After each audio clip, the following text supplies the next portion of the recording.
Hello વિદ્યાર્થી મિત્રો, આજે આપણે જોઈશું બીકોમ સેમેસ્ટર 5નું સ્ટેટિસ્ટિક વિષયનું ચેપ્ટર 1 સાંખ્યિક ગુણવત્તા નિયંત્રણ 1. એની અંદર આપણે ઉદાહરણ 1 જોઈશું. બહુ જ સહેલા હોય છે આ પ્રકારના દાખલા. આમાં આપણે કંઈ જ કરવાનું હોતું નથી. આપણને અહીંયા અમુક અવલોકનો આપેલા હોય છે, જેમ કે એક્સ અહીંયા આપણને આપેલું છે x1, x2, x3 અને x4. આ શું છે? આ અવલોકનો આપેલા છે. એના ઉપરથી આપણે માત્ર 3 ખાના બનાવવાના છે. એક સિગ્મા એક્સનું ખાનું, એક એક્સ બારનું ખાનું અને આરનું ખાનું. સિગ્મા એક્સના ખાનામાં આપણે શું કરવાનું છે કે આ ચારે ચાર અવલોકનોનો સરવાળો કરવાનો છે.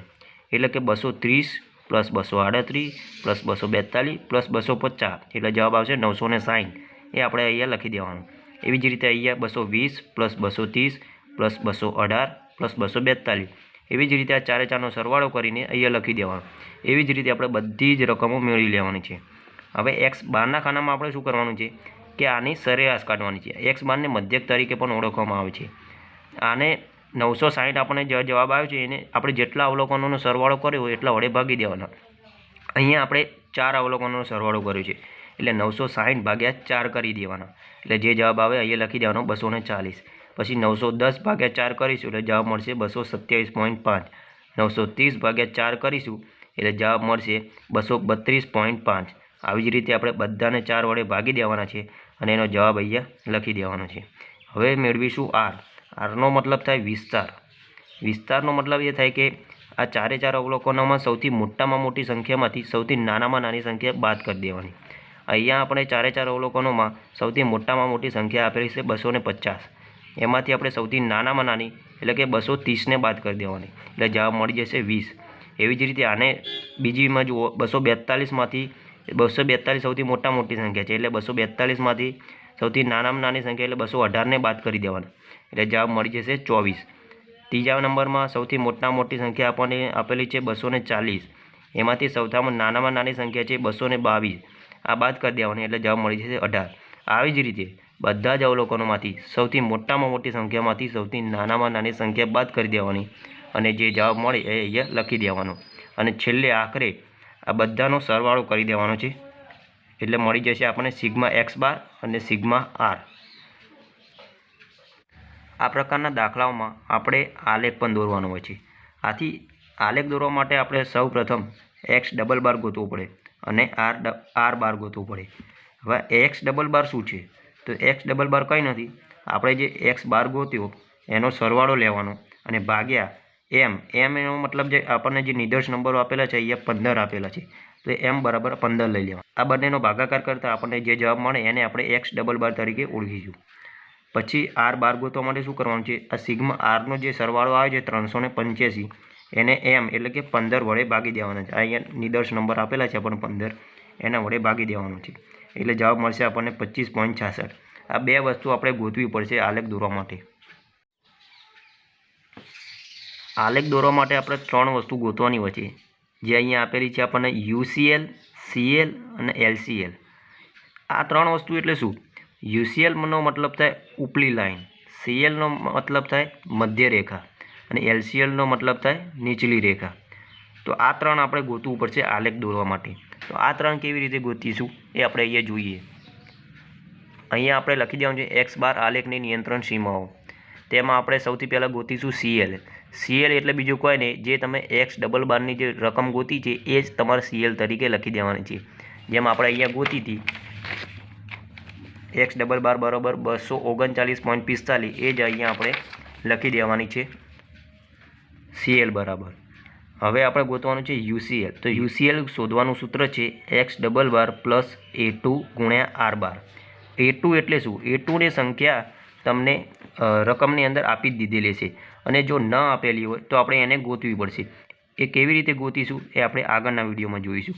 અહીંયા આપણને એક્સ ડબલ બારની રકમ મૂકી દેવાની છે, એટલે કે 239.45, જે આપણને આગળ શોધી છે, પ્લસ A2ની રકમ તમને દાખલામાં આપેલી છે એ લખી દેવાની છે 0.73 ગુણ્યા આર બારની. આર બાર એટલે તમે અહીંયા શોધ્યો જે આર બાર એ આપણે 25.66 તે લખી દેવાનું છે 25.66. આ બંનેનો ગુણાકાર કરીને જે જવાબ આવે અહીંયા લખવાનો.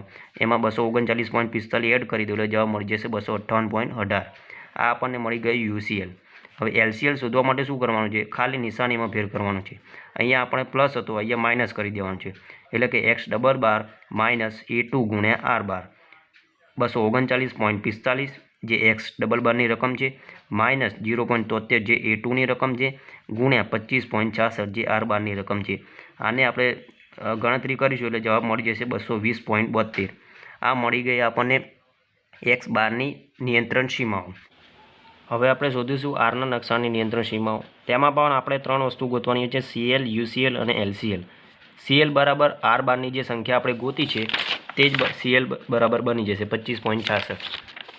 આપણે રહ્યું ગોતવાનું UCL અને LCL. UCLનું સૂત્ર છે D4 ગુણ્યા આર બાર. D4ની રકમ હંમેશા આપણને દાખલામાં આપેલી જશે, આથી તે લખી દેવાની છે. અને આર બારની રકમ તો આપણે શોધેલી જ છે.